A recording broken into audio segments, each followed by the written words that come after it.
Tonight, the Georgia election interference case against former President Trump hanging in the balance. The decision on whether to disqualify DA Fani Willis from the case now in the hands of a judge. An explosive end to the hearing, the defense arguing Willis financially benefited from a relationship with the special prosecutor she hired.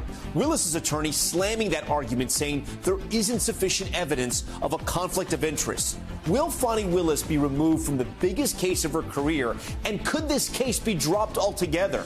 Also tonight, West Coast slam, a blockbuster winter storm slamming California, Nevada. The massive blizzard set to dump, get this, 12 feet of snow out west. Hurricane-force winds and extreme snowfall rates already crippling travel. Officials warning thousands could be trapped for days as conditions rapidly get worse. Rescue from above, a semi-truck dangling from a Louisville bridge. The dramatic rescue as the driver is pulled from the truck, suspended in the air. We hear from the first responder who rappelled off the bridge to get the driver back on stable ground. Manhunt for a kidnapper, security cam video capturing the moment a woman appears to get abducted. A woman caught running out of a car before a man grabs her and tosses her back in. Local cops releasing the terrifying video in the hopes someone will recognize those involved. Plus, children without milk. Cuba making a desperate plea to the World Food Program as food becomes scarce. The troubling requests revealing the reality of the country's struggling economy. A live report from Havana on where the crisis stands. And a co-defendant in the corruption investigation of Senator Bob Menendez pleading guilty. A New Jersey businessman admitting to bribery as he's accused of giving the senator's wife a luxury car. Now he's agreed to testify against Menendez. The stunning statement he made in court. Top story starts right now.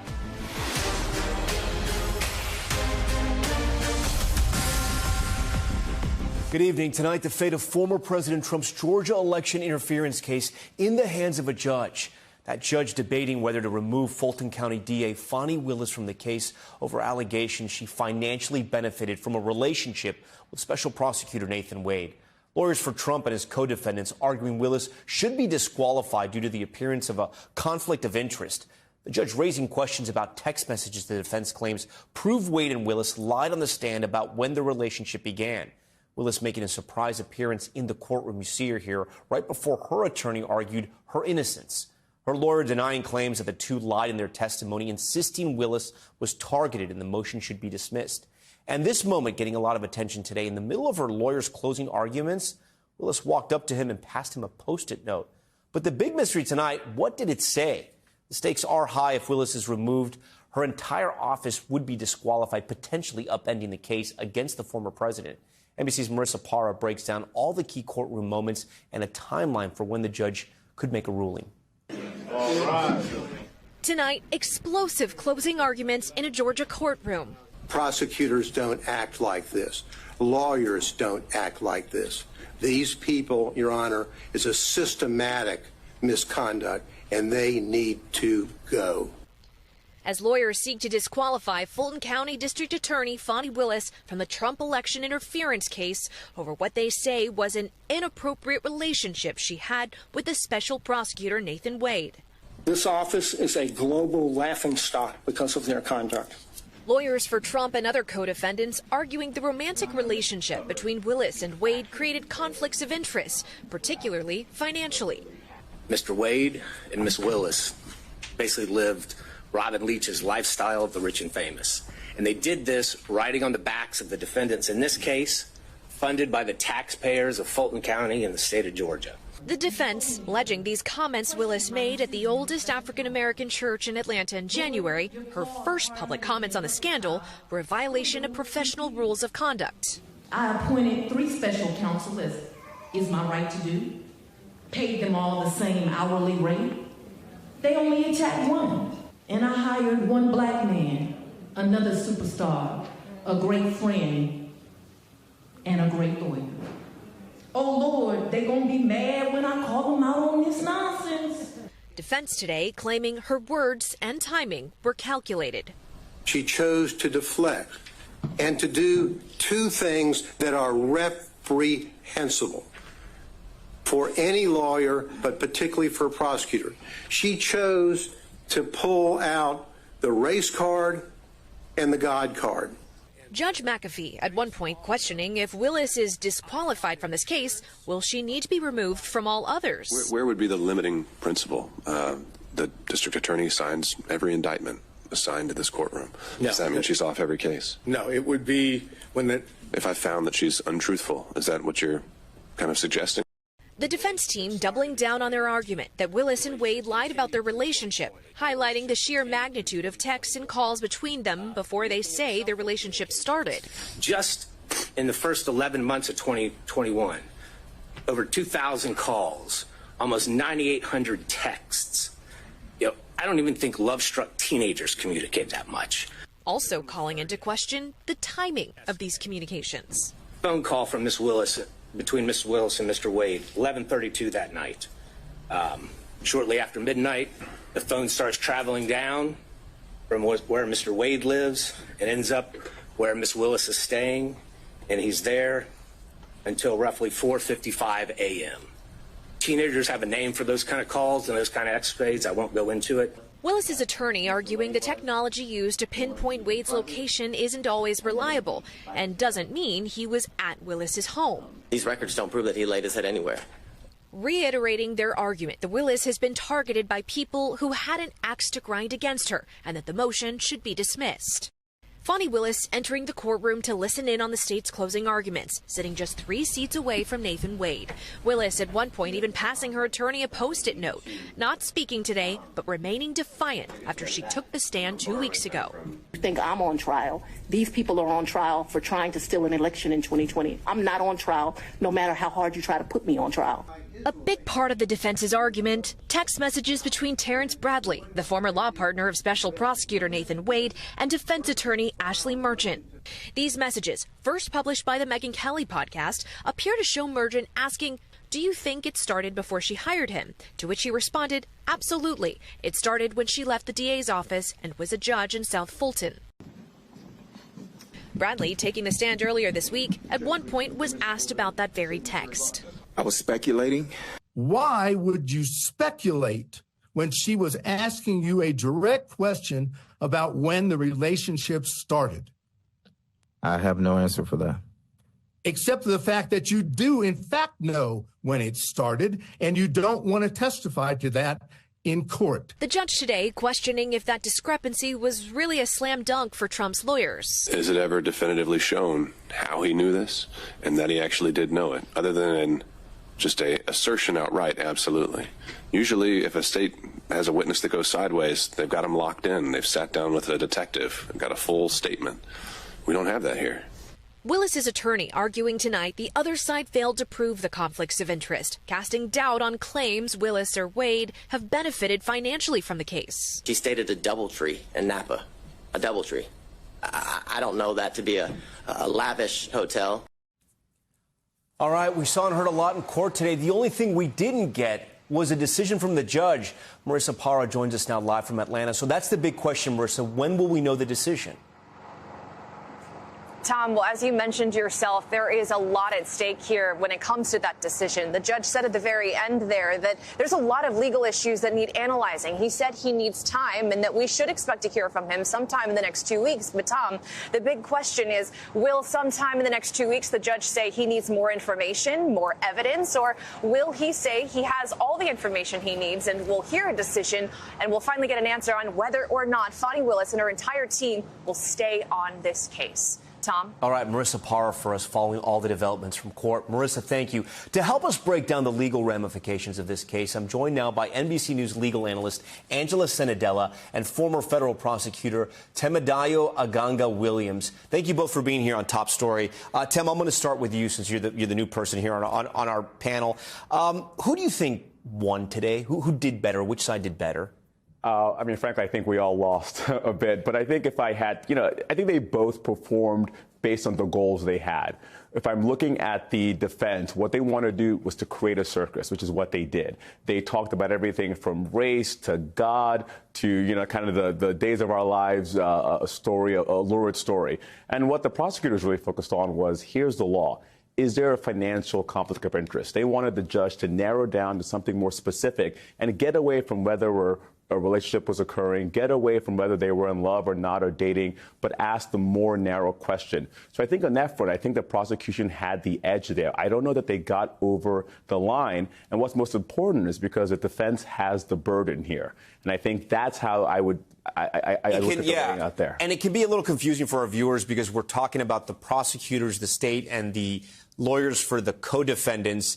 For the purpose of this argument, the judge was asking a lot of questions. And when he was asking the questions, right, to the people who are looking to throw Fani Willis off this case, could you pull anything from the judge's questions? And did it lead you to believe one side was doing better than the other? Yeah, so look, I actually thought the defense did a better job if you're trying to look at who did a better job on the stage today. But in terms of when we say with the defense, we're talking about the actual defense attorneys, Trump's attorney, et cetera, Mr. Merchant.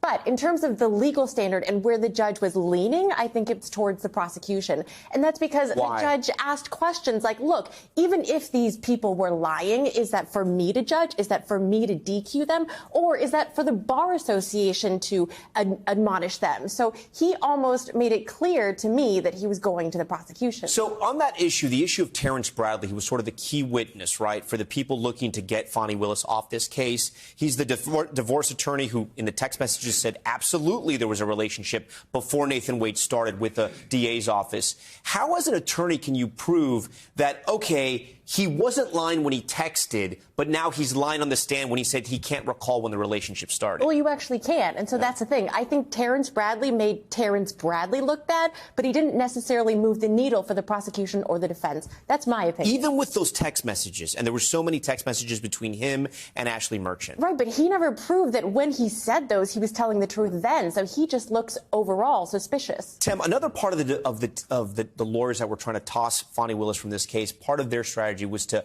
hone in on her message at that church in Atlanta. Let's play a piece of that right now. First thing they say, oh, she gonna play the race card now. But no, God, isn't it them who's playing the race card when they only question one? So what was wrong with her statements in the church? So I think the argument that the defense is making is that she was suggesting a racist intent by those who were seeking to disqualify her or challenging her appointment of Mr. Wade. And if you are a jury, which has not been selected yet, you might be taking in that information and be biased against these defendants because you're now thinking these guys are racist and therefore can they get a fair trial in Fulton County? And I think that's what the argument was centered on. Was part of it also, though, that they're saying, listen, you're the DA for Fulton County. You were playing the race card when you knew that you were in a relationship with this other prosecutor. So instead of saying, yes, there was a relationship, there's smoke there, you played the race card and you did it in an historically black church that has such a big importance in that community in Atlanta. Well, DA Willis did not deny that there was a relationship when she was in the church. So I don't think anything she said was factually inconsistent with her position. She actually did not say, she didn't deny a relationship from the beginning. So I don't know that they get there with that argument. But frankly, we have to remember, DA Willis and many DAs across the country are elected officials. They simply are not bureaucrats. I think there is a component to that job that is speaking out, that is being a member of the community, and that is putting forth a kind of an argument of self out there. Fani Willis's team was arguing that, listen, the cell phone data, it doesn't prove exactly anything. All the money that was exchanged, hey, she paid it back, but there were no receipts, right? So they were saying that. The other side said, listen, when Fani Willis is prosecuting criminals, she's using cell phone data. And in money laundering cases, if there's no financial receipts, you're going to prison. So did that hold up for the defense's side? I thought that was a great argument, but I don't really think that's a legal issue that will make the judge decide. And that's ultimately it. If this were a jury trial, these arguments made today would have swayed the jury incredibly. But the judge is going to stick to the legal question. And really, the biggest legal question is the standard just an appearance of impropriety of a conflict of interest or an actual conflict of interest? You're the defense attorney saying it's just the appearance that's enough to disqualify them. And you're the prosecutor saying, no, it has to be an actual conflict of interest. Tim, you've grilled witnesses on the stand. Do you think the people here were lying? Nathan Wade, Fani Willis, Terrence, were they all lying? Do you think it was I don't know if the word's conspiracy, but do you think they were not telling the truth? Here's what I'll say. When I look at Mr. Bradley today, he was under oath. those messages that came into evidence, he wasn't under oath then, right? So, and he had an incentive. So when I'm cross-examining a witness, what I'm always trying to bring out is bias or the incentive to lie. I look at Mr. Bradley, and I think they did show evidence that he was a disgruntled employee, that he had reason to basically coordinate with the defense lawyer, Ms. Merchant, and that's why he would have been lying to her. When I look at D.A. Willis and Mr. Wade, I would think about whether there's corroboration for what they're saying or whether there's evidence that contradicts. And I don't know that the defense lawyers got there. They came and said, we have cell phone data that shows Mr. Wade was at Ms. Willis's condo. But then we look at the testimony. He says, yeah, I went to her condo. They said he was there 30 times. And the judge himself pointed out, well, Mr. Wade said he was there at least 10 times. So I don't know that the evidence of parsing out slight differences in testimony is going to get you all the way there to saying someone was untruthful on the stand. Do you find it strange that the biggest case of Fani Willis's life, and she has sort of this problem, this relationship, is that bizarre at all to you? I think it's very bizarre. It is a massive, massive lapse in judgment. But to Angela's point earlier, we have to draw distinctions between ethical concerns, professional conduct concerns, and whether or not this prosecution is unlawful. So what happens, Angela? How does the judge rule? I think the judge is going to keep them on the case. That is my best guess right now. I think he's going to say it has to be a real conflict of interest, and perhaps it hasn't met that standard. Tim? I agree. I think he keeps them on the case, and this case moves forward. All right, two lawyers in agreement here. We appreciate you guys being on Top Story. Thank you for that. Another major headline tonight, a potentially historic winter storm pummeling the West Coast. A rare blizzard descending on the region, dumping feet of snow in the Sierras. Residents in some places bracing for up to 12 feet of snow. NBC's Steve Patterson is in Truckee, California tonight. Tonight, relentless waves of wind-whipped snow pounding the California Sierras. The National Weather Service issuing a rare blizzard warning for the region with life-threatening blankets of blinding whiteouts on the roads. Major interstates already shutting down after accidents like this big rig flip near Truckee. If you don't have to travel, do not. Skiing, snowboarding, sledding is not that important. Your lives are way more important, and we want you to be safe on the road. Areas from Yosemite to Lake Tahoe can see from anywhere from 5 to 10 feet of snow, with more than 12 feet of snow, gusting at over 100 miles per hour in the mountains. It's just going to be the storm of the winter so far, so we're just going to hunker down. There's no fun for anybody. You can't sleigh ride, you can't ski. Several ski resorts now shutting down lifts. Yosemite National Park closed until at least Sunday. Local residents preparing to be snowed in for days. Ice melt, generators, lanterns, flashlights, batteries, anything that you can think of that somebody would need for a power outage or a severe storm, and they are coming in for it. At its worst, officials warn of 2 to 4 inches of snow every hour for days. This one is a 96-hour cycle, so it's really going to affect us in the next 24 to 48 hours. Tonight, an entire region bracing for impact. Steve Patterson joins us again tonight from Truckee, California. Steve, what are conditions like there right now? Well, as you may be able to see right now, it is the wind that has picked up in just the last few minutes or so. About 5 minutes ago, I would have been able to talk to you in my normal speaking voice. That moment has passed. Sometimes the flurries pick up, sometimes they kind of speed down, but right now it is just hitting us pretty consistently. Tom? Okay, Steve Patterson first, as the weather's picking up there as we see there. For more on this historic storm and how high those snow totals could get, NBC News meteorologist Bill Cairns joins us now. Bill, walk us through what you're watching. We just had 152 mile-per-hour wind gusts at about 8,000-foot elevation at Palisades Tahoe, the ski resort. They have a weather sensor there, and we're amazed that it's even still working. So that's the kind of winds we're getting at the highest of elevations. We've already had reports, many reports, of 1 to about 2 feet of snow. This is just kind of stage 1 of the storm. This won't end until Sunday morning. We think we're going to get about 1 to 2 feet tonight into tomorrow, and then Saturday night into Sunday morning, probably another 1 to 2 feet in many areas. And you can just see the storm just spinning here, and all that moisture hits the mountains. It gets wrung out. It's getting colder in this region, so the snow is getting fluffier. It's going to build up higher. It's going to blow around more. So here's kind of the timing of this as we go throughout the weekend. Notice this area is where we're watching. You know, this is Mammoth, the Yosemite, all the way up to the Lake Tahoe area. This is Saturday night, and then by the time we get to Sunday, it finally begins to at least get a little easier. The winds won't be as strong. The snow will be on and off. But 5 to 10 feet anywhere in the Sierra Cascades, 2 to 4 feet. Mostly the southern Cascades in Oregon.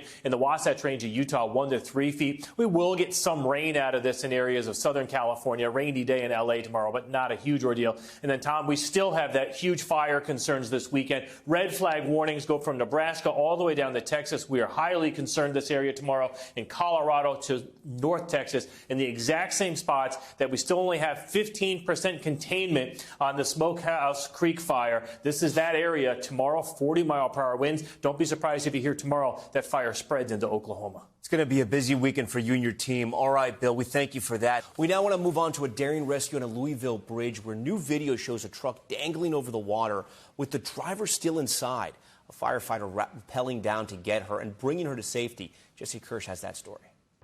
A stunning scene unfolding on a Louisville bridge. A firefighter urgently rappelling down to reach a driver stranded inside this semi-tractor trailer as the truck's cab dangles above the water. First responders worried it could fall at any moment. This is very much a worst-case scenario, kind of a crazy thing that you don't expect to actually have to do until you show up. Officials say around 12 p.m., the truck and 3 other vehicles were involved in a collision. The truck careening off the roadway with its female driver still in the cab. The fire department says she was shaken but still talking with the rescue team. We're very concerned with the stabilization there to make sure that our people are safe. Obviously, we are willing to risk a lot to save a lot. And so, yes, we will absolutely take that risk to get her out. Firefighter Bryce Carden went over the edge to make the rescue. She was just praying. She was praying a lot, and I prayed with her. She was super calm, collected, and helped me do what I needed to do to get her to safety, essentially. And it all worked out for the best, and we'll go back to quarters and get ready to do it again if we have to. About 40 minutes after the daring rescue began, the driver was out of harm's way, was alert, and was taken to the hospital with what police believe are non-life-threatening injuries. Authorities say 2 people from one of the other vehicles involved do have injuries that appear to be life-threatening. Tonight, police still have not said what caused the collision which led to this incident, but we are learning more about the semi-truck. It features the logo of food service company Sysco, which says its trucks do not transport hazardous materials. Tom? Jesse Kirsch for us tonight. Jesse, thank you for that. We want to turn now to a breaking development in the criminal case against New Jersey Senator Bob Menendez. A co-defendant in the criminal corruption case against Menendez pleading guilty and agreeing to cooperate with prosecutors. It comes as another tri-state area official, New York City Mayor Eric Adams, is also increasingly legal scrutiny tonight after the FBI raided 2 homes owned by one of his top aides. It comes amid an ongoing federal investigation to Adams' political fundraising during his 2021 campaign. Let's get right over to NBC News Chief Justice contributor Jonathan Deans. He's here in studio. Jonathan, a lot going on in the tri-state. Let's start with Senator Bob Menendez. This was a bombshell development. Yeah, huge development today. There are 3 businessmen accused of paying bribes to the senator through his wife. One of them flipped and pleaded guilty today and has agreed to cooperate fully against the senator. And during his plea allocution today in federal court, he said, yes, I bought the senator and his wife a Mercedes, and that in exchange, he says the senator tried to help an associate of his get out of a insurance fraud case that was being prosecuted at the state level, that he was counting on the senator's help in exchange for the Mercedes. Of course, the senator and his wife deny any wrongdoing. They're vowing to fight the charges.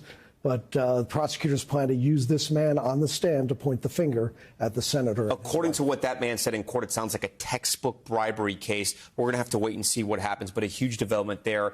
We've been tracking what's been happening with Mayor Adams and his staffers. Another big development today, right? Right. So the FBI searched 2 properties belonging to one of his top aides. She's an Asian affairs liaison. The FBI is seizing documents. All of this part of a campaign fundraising case.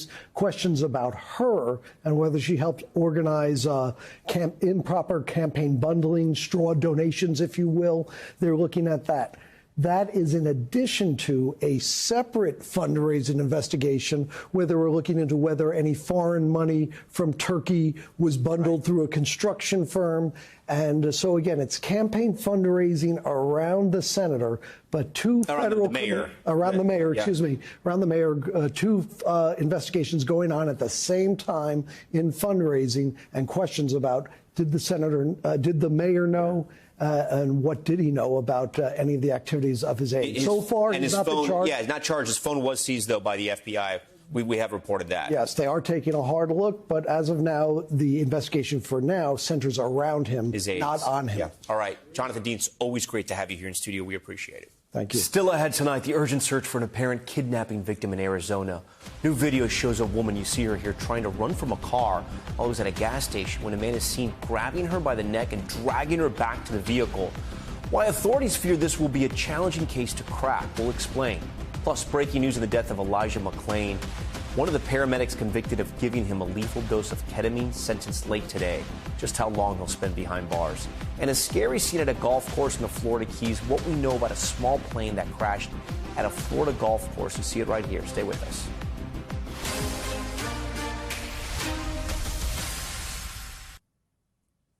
We're back now with details on a manhunt near Phoenix, Arizona.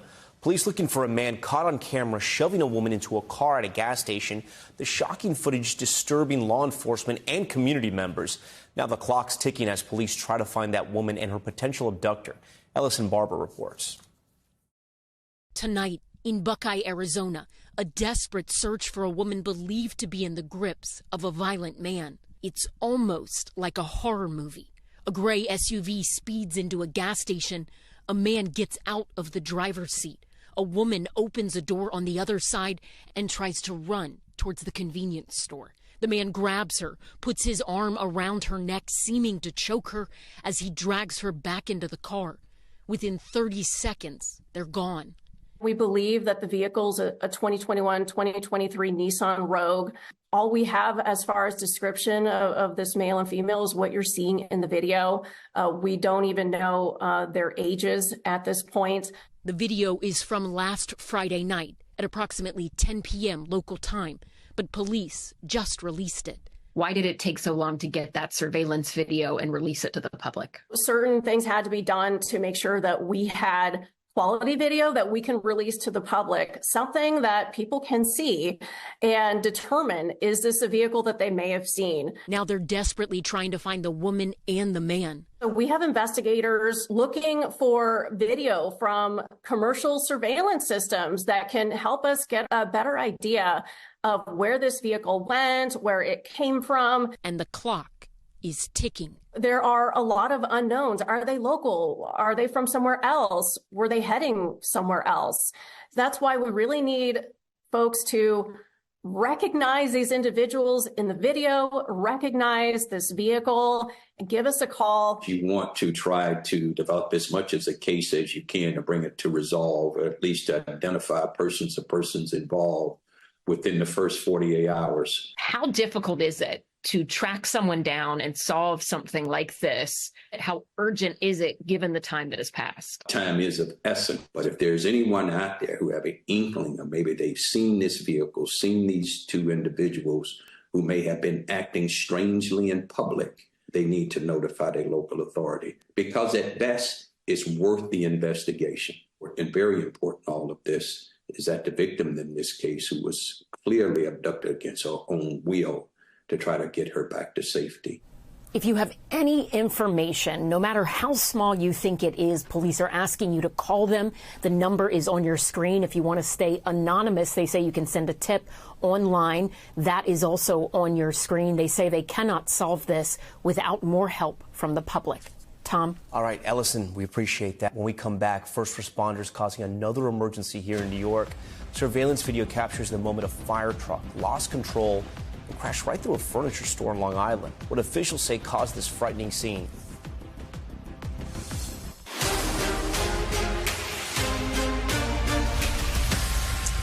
All right, we're back now with Top Stories newsfeed, and we begin with the latest on the death of Elijah McClain. Former Aurora, Colorado paramedic Peter Chikunak was sentenced to 5 years in prison for giving McClain a lethal dose of ketamine following a confrontation with police in 2019. He was found guilty in December of criminally negligent homicide along with another paramedic, Jeremy Cooper. Cooper's sentencing is in April. Here in New York, a wild crash involving a fire truck caught on surveillance camera. Take a look at this. New video shows that fire truck crashing through a furniture store on Long Island after also hitting a car parked outside. Firefighters were responding to a call when the truck appeared to swerve to avoid collision but then lost control. 2 civilians and 3 firefighters were taken to the hospital with minor injuries. A small plane making a crash landing on a golf course in the Florida Keys. New video shows the plane with a broken wing. You see it here, and its nose ripped off. This happened at the Ocean Reef Golf Club in Key Largo. One person who was believed to be the pilot was airlifted to a nearby hospital. No one on the ground was hurt. The cause of that crash is under investigation. And a feel-good update this Friday, a 6-month-old released from the hospital after she was rescued from the scene of a car crash. The baby, named Lola, meeting the officer who saved her life. Body cam footage shows the moment that officer pulled the baby from the wreckage of a car near Tampa. Last month, he performed CPR until paramedics arrived. The officer says Lola is on the road to recovery. All right, now to power and politics. And Nikki Haley making some big news today and sitting down with Meet the Press moderator Kristen Welker. Though Haley is far behind in the delegate count and struggling to explain the path to the nomination, at this point she's still, according to her campaign, raising a lot of money. This as she's preparing for what could be her last stand on the biggest voting night of the primary season, Super Tuesday. To discuss it all and share some of her new reporting, let's bring in Kristen Welker. Kristen, great to see you on this Friday night. A lot to talk about, but first, I know this was a wide-ranging discussion you had with Nikki Haley. I want to talk about one moment where you asked Haley about the former president and the possibility of a second Trump term. Let's take a listen. Do you think Donald Trump would follow the Constitution if you were elected to a second term? I don't know. I don't know. I mean, you always want to think someone will, but I don't know. You know, when you go in and you talk about revenge, when you go in and you talk about, you know, vindication, when you go in and you talk about what does that mean? Like, I don't know what that means. And only he can answer for that. What I can answer for is I don't think there should ever be a president that's above the law. I don't think that there should ever be a president that has total immunity to do whatever they want to do. Kristen, one thing is clear. She's not going down without a fight. Tom, you're absolutely right. It is great to be with you on this Friday as well. I spoke with a defiant Nikki Haley. You heard it there in her answer. The fact that she is not backing away from a question like that, I thought was notable. And look, I asked her what her path looks like at this point. If she doesn't win a state after Super Tuesday, does she have to drop out? Not prepared to say that yet, Tom. She said what she has to do on Super Tuesday is show that she's still competitive. Her campaign points to the fact that 11 of the states that are going to vote on Super Tuesday are either open or semi-open primary states, meaning that independents, some Democrats can vote for her as well. Typically voting blocks that have helped Haley, but obviously, Tom, that hasn't helped her win a state yet. She knows the math. She knows it's uphill. And she really talks about this in the context of the Republican Party, that she is fighting for her vision of the Republican Party. And I think that's what's so striking about that sound there that you played when she effectively says she doesn't know if Donald Trump would follow the Constitution in a second term, particularly notable because, of course, she served as his former UN ambassador, Tom. And, Kristen, I do want to ask you about the money. She keeps raising, and yes, the new numbers are from the campaign, you know, and we haven't been able to verify them yet, but they're saying they've raised millions and millions of dollars. What about an independent run, right? If she has the cash and she has support from Republicans and a lot of moderates, I know she spoke about this today. She spoke about this today, Tom, and look, she is really brushing aside questions about whether she would run as a third-party candidate. She continues to insist she is running as a Republican first.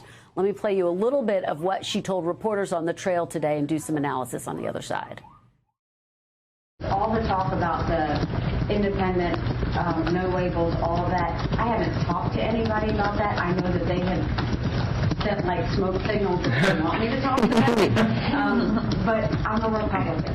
If I were to do no labels, that would require a Democrat vice president. I can't do what I want to do as president with a Democrat vice president. So really tamping down any speculation, I should say, that she would run as a third-party candidate. And, Tom, I have to tell you, I asked her about this as well, and she went even further. So we'll have that on Sunday. But again, her tone is notable because she's just gotten tougher in her tone in recent weeks. I also asked her if she thought the court cases should go to trial against former President Trump before Election Day if he is, in fact, the nominee. And she said, yes, she thinks all of the court cases should be dealt with. We're talking about 4 different criminal indictments. She said the voters deserve that. I can tell you I've spoken to a number of her supporters, and they say, boy, she has gotten tough in these weeks leading up to Super Tuesday. They wish she had gotten this tough in the beginning of the race. They think it would have made a difference. We'll have to see what Super Tuesday looks like. Can she pick off a Washington, D.C., a Massachusetts? That could potentially be a game changer. If on the other side of Super Tuesday she doesn't have a W under her belt, Tom, I think some of these donations could start to dry up, and that's when she starts to have the really complicated conversations. Yeah, we'll probably have a good sense Wednesday morning. Kristen Welker, we look so forward to that interview. We appreciate you for being here on Top Story tonight. You can see more of Kristen's interview with Nikki Haley. She also speaks with Michigan Congresswoman Debbie Dingell this Sunday, only on Meet the Press. And make sure to join us on Super Tuesday. Look at this lineup. Special coverage begins at 5 p.m. Eastern right here on NBC News Now. We're bringing you all the results live on a critical night in this primary campaign. Okay, coming up, desperate for aid. Cuba making an unprecedented plea to the World Food Program to provide powdered milk for young children. Why this request signals just how bad things are in Cuba as the island faces a shortage of food, fuel, and medical supplies. Our report straight from Havana next. All right, we're back now with the Americas and the worsening economic crisis in Cuba. For the first time, the communist government asking for help from the UN, requesting the World Food Program send monthly shipments of powdered milk for children as shortages of milk, medicine, and fuel take a toll on the island. Just last month, look at this. We covered here on Top Story how Cubans are struggling to make ends meet, how the island continues to struggle with constant blackouts. This is how people are living over there, and the severe fuel shortages affecting them every single day. I want to get right over to Ed Augustin, who joins us tonight from our Havana bureau. Ed, I want to start with that request to the World Food Program. Cuba is in such a tough spot right now. They don't even have powdered milk for their babies? Well, Cuban policy is that every child up to the age of 7 is supposed to, I emphasize the word supposed to, receive a kilogram of powdered milk every month to help with their nutrition. And that's one of the reasons why a little over a decade ago, UNICEF said that this island was the only country in Latin America and the Caribbean to have eliminated at that time, according to them, severe malnutrition. But given the depths of the huge economic crisis Cuba has been going through for so many years now, it's hardly surprising that that programs like that are running into hiccups. And we've spoken to families this week who are saying, in many cases, the milk's just not arriving. And when it is, it's arriving late. And so in this context, Cuba has taken an unprecedented step.